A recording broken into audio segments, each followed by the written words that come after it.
నమస్తే అందరికీ. కళ్ళల్లో భయం, గుండెల్లో బాధ, ఎదురుగా మాట్లాడడానికి లోపల పిరికితనం, ఈ మూడు విధాలతో మనిషి ఈరోజు కూడా నిత్యం జీవిస్తూనే ఉన్నాడు. ప్రశ్నించలేని మనోవేదన. ఎక్కడైనా అడిగితే ఏమనుకుంటారో, ఎక్కడైనా మాట్లాడితే ఏమనుకుంటారో,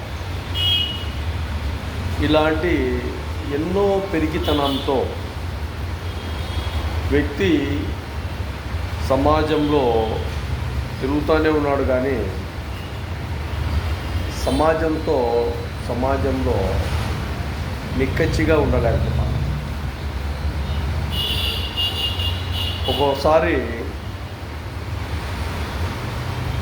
అణిగిమణిగి,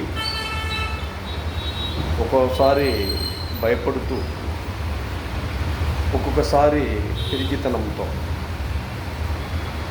ఇలాంటి ఆలోచన విధానాలతోనే కొన్ని చోట్ల మనిషి జీవిస్తూనే ఉన్నాడు.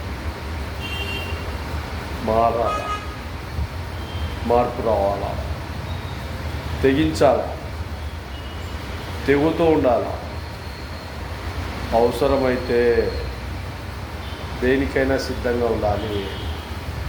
గుర్తుపెట్టుకో.